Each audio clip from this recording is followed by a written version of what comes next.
Hello, welcome to This Week with Drew. Thank you for watching. I am Drew, and it is this week. So we're gonna do the podcast again, and we're gonna make sure the volume's up. Hey, got the podcast ripping on a freestyle. Oh no, I don't know how I'm so fly. Oh no, I don't know what to say or what to do or what to be. Hey. Okay, that was stupid. Well, we might start over again. No, fuck it. Welcome to another episode of This Week with Drew. This is for Thursday, November 28th. You go. How many times did you go to the Drake and put a pickled egg in your mouth? Thank you for watching. I am having fun. I hope you're having fun too. Right off the top, I want to shout out my mother effing Patreons: John, Greg, Isaac, Joel, Mike, Bryce, and the Street Demons, Brees, Marnus, and Tunde. And as always, PG and Calm, Brothers Grimm, holding it down, shouting it out hard last week. And also Kripel too, just released a new track, man. Kripel of Doom Squad, Chase, man. I've been bumping that shit all week. Very good fire track if you're an independent entrepreneur or a creative of any sort, or anybody who's just out there who just needs a little bit of a pick-me-up. You know, somebody who might be unsure of where they're headed in their life. But it's a great track, so check that shit out, man. I'll put a link to that in the description. Hi, welcome to the show. Thank you for being here. How was my week, you ask? Well, let's start with how was my week?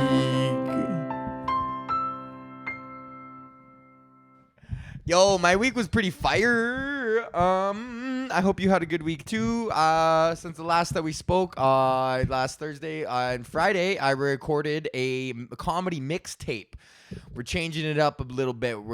Me and the crew, we got all revitalized in Mexico. Me, Paul Thompson, Nitish Sakuja, Kevin Soldo. We got super revitalized in Mexico. So what we did on Friday was all the four of us got together. We had 3 shows at the Corner Comedy Club, 7, 9, and 11.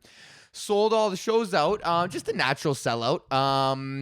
We didn't advertise or anything, but we recorded it, man. I set up all my mics, and I did all the recording stuff, and Kevin's girlfriend, Taylor, she's a videographer, so she brought her camera, and then we each did 15 minutes over 3 shows, and the 9 was absolutely fire, so we're probably going to slap that together and release it as a comedy mixtape, bro. Some Wu-Tang shit, man. I want to get on some fucking Wu-Tang shit. I'm so sick of spinning our tires with all this talent, man. We got to start putting shit out there, treating it like a fucking rap career or something, you know? So, gotta give the people something, man. You say you're a comedian. Fuck, what? What? You got a crew? Let me hear it, you know? So we recorded the track. Oh, it's so fire, man. Everybody was just in the zone. We're going to call it Petty Fraud. We came up with that name. It wasn't really a name, but in Mexico, we were just lamenting because how most of us are like from the hood or like hood guys. And just how there's like little hood schemes, bro. Just like little petty fraud that you do to kind of just like shift your way through society, you know, just little petty frauds, maybe not paying for the bus or maybe sliding through on the parking gate, hey, if the fucking guy in front of you is going and you can time it just right, just sliding right under so you don't got to pay. We're not, anything malicious. We're not mean, violent criminals, but we are out here committing a little bit of petty fraud here and there, maybe fudging some numbers on some contracts, that sort of thing. It's petty fraud, man. It speaks to what we're trying to do. We just want a little piece of the pie, man. We ain't trying to get famous. Just a little petty fraud, man. That's our shit, man. We're from the hood. We do things a little bit differently, a little sideways than everybody else, man. So it's good.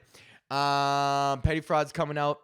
Hopefully we're going to do it. I'm on the road. Oh, that's the next thing I want to talk about. So we're going to release that soon. So stay tuned. I will make sure that I actually properly promote this. I've been watching a lot of Dorian, Group 82 on Instagram. That guy is very, if you're not following him on Instagram, you should. A lot of fucking great content on there.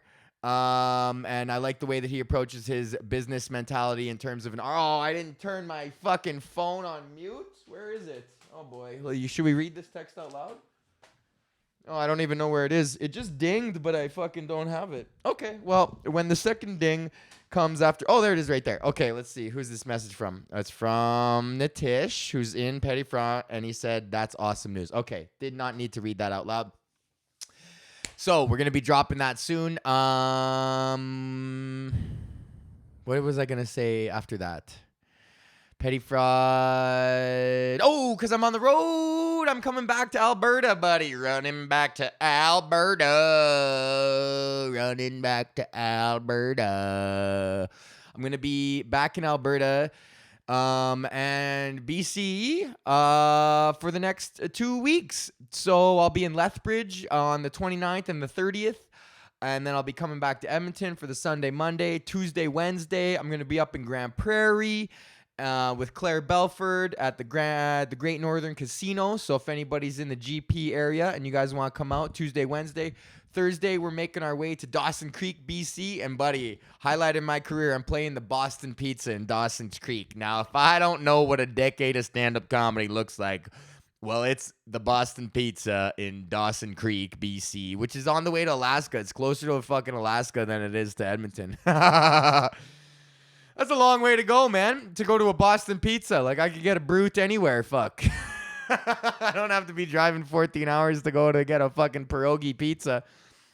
But that'll be fun, man. So if you know anybody in Dawson Creek, all 100 people that watch this over my various mediums, you know, to shout them out, you know, get them up there, get them up to the show. And then after that, we're going to come back. And then I got a whole week of shows in Edmonton, bro. A lot of bar open mics. I tried to book the fucking Grindstone. They were booked up on the 9. Unfortunately, unable to change that for any circumstances whatsoever. The 9 is permanently booked forever. Which sucks because I sold out the 7 last time. And I would really like to have gotten the 9, maybe charged a little bit more money. Everybody would have been happier, but that's okay. Fucking, you know, there's some local guys that want a headline. Did that come off as a little bit shady? I don't know, whatever, fuck it. Yeah, so I'll be coming back to Edmonton. I don't know what kind of merch I'm going to sell. Everybody's got Berta shirts right now, and I don't really want to sell my album. So I don't know. I got to get some fucking merch, man. Send me some ideas for merch, bro. What should I do? I want to do grinders. I want to do those fucking, these things. You know these grinders right here? These ones with the thing, and then it's a double piece, and then you swink, and then you put that all in there. I want to get grinders with like a nice logo. I need a good logo too. I was on Fiverr, and I got some other guy to do a logo for me, and like they're good, but it's like I want something fucking nice, you know? Like McDonald's is just the letter M, and that's a sick logo, you know? Like you need something like iconic like that, a nice... I don't know, man. I wish I was a good graphic designer, artist guy, but I'm just not. Shit's hard, man. So yeah, if you know anybody that does logos, I fucking need that logo too. Yeah, so that was my week. I did the comedy on Friday, Saturday, hung out with Courtney. Sunday, football, gamble, lost $5 because I picked the fucking over wrong on the Patriots game, and I fucking in the Houston game, I should have switched them. I put the over on the Pats game, and I put the under on the fucking Houston game.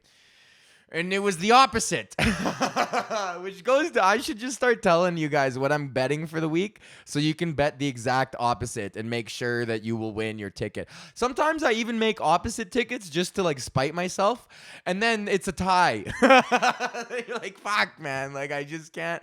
I have never won a pro line in my entire life. Every Sunday, I look at my pro line and I go, fuck.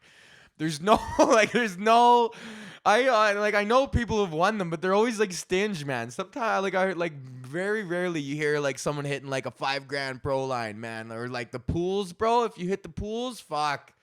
Still haven't got 13, man. Like I just can't, dude. Sunday football gamble is gonna be the fucking death of me.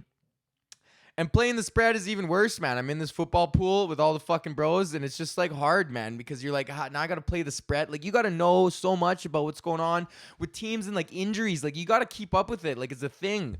Like, I don't care. Like, fuck, man. I like watching football, but I don't want to like bet on this team and then realize that, oh, their star wide receiver is out and you should have known that. Why would you bet on this team? You know, like, fuck. It's like, I didn't know that. I'm not watching the NFL Network 24/7, tuning in to the injury reports. It's just a big hassle, man. It's fucking football, man. I've been wasting like so much time. Every Sunday, I just piss away on football. It's very frustrating, but it is a fun game to watch, man. Maybe I'll just get out my money. I can't have a fucking chip in it, you know? That's the problem. I like spectating. When Mink and all those guys were like heavy into roulette, I used to just like watch them. I watched them. It's more fun because it's like, whoa, because it's your buddy. Like, so you want him to win, so you're invested. But if he loses, it doesn't hurt the same as if you lose. But then if he wins, it's like, yo, he's probably gonna fucking buy some beers now. So I just like going to the casino to spectate, just rolling in there, just a spectator. Just pick a guy, pick some Asian guy at the fucking craps table, cheer for him. Woo! Follow him to the ATM. Ah, you got this. Follow him back to the table. Come on, buddy. And then follow him back to the ATM and back to the table and back to the ATM and back to the table. He's like, you got this, buddy. Eventually, you'll fucking hit your 6. Yeah, man. Okay, cool. So let's do some new bits. Hey, how's that sound? I got nothing to do. I got nothing to fill the podcast with. So I thought this would be funny. The CBC just canceled their show Anne with an E, which is another Anne of Green Gables show. So now for the first time in 40 years, the CBC doesn't have any Anne of Green Gables related content. Would it be funny if they did a Saskatchewan based spinoff called Dan of Green Labels? Hey, huh? Dan of Green Labels. Anne of Green Gables, Dan of Green Labels, because Pilsner is green. And, you know, he's all fucking just cheering for the Rough Riders. The podcast really gets the bottom of the barrel when it comes to bits. This is the fucking... These are the Paul Malls of my bits. The Demoriers, they go on the albums with the Paul Malls and the fucking Canadian classics to do a dart reference. What else did I want to say? And also this week, whatever, it doesn't matter. I've been working on my 22 minutes package. Thank you, Sophie. Shout out Sophie Buttle. Listen to her podcast, Obsessed with Sophie. She's gonna have Rick Mercer and Deborah DiGiovanni on there pretty soon, so definitely check that out. I was also a guest on 2 episodes, a co-host on 1. So she is a writer for 22, and I've been trying to get in there for a long time. And so I been working on my package. She helped me out with some tips and tricks and insider info, throwing a couple vouchers around. So thank you, Self. Okay, good. Let's go with can you guys hear?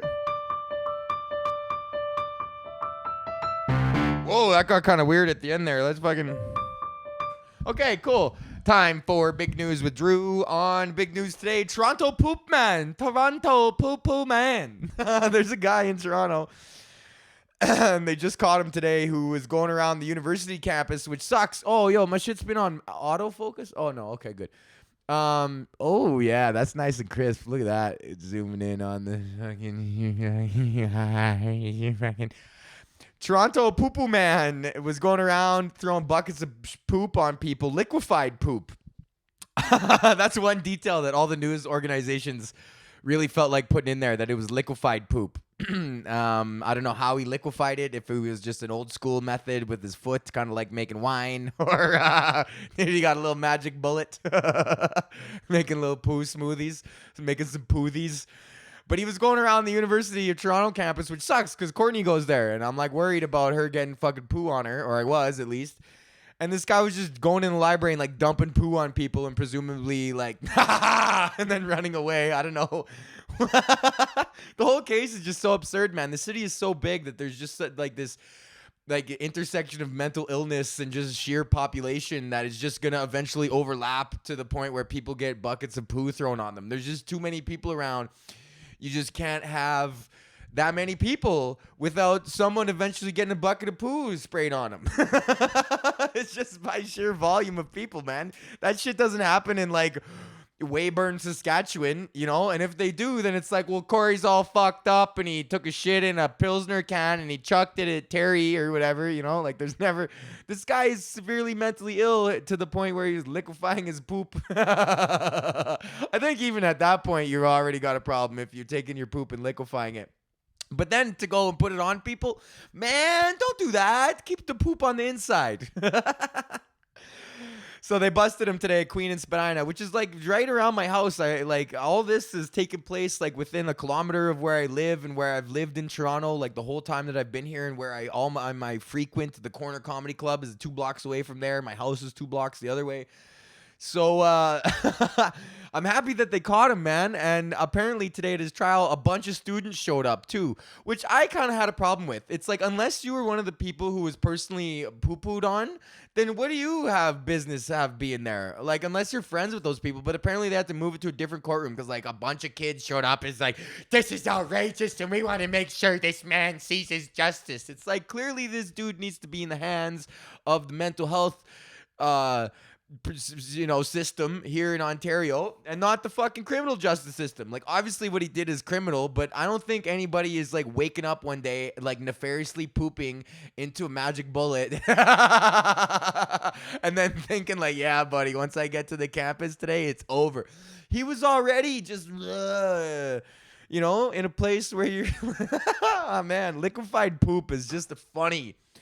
So they caught Toronto POOPOO Man. So I'm safe. Don't worry about me, everybody. We're safe. And yeah.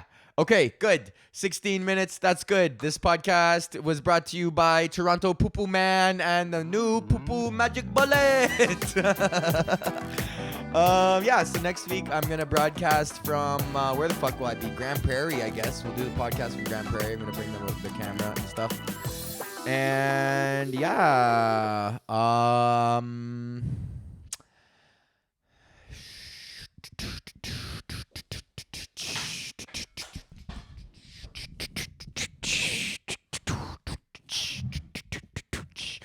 could never see an Asian man with a Jamaican accent. You'll never see an Asian guy go blop, blop, blop, blop, blop.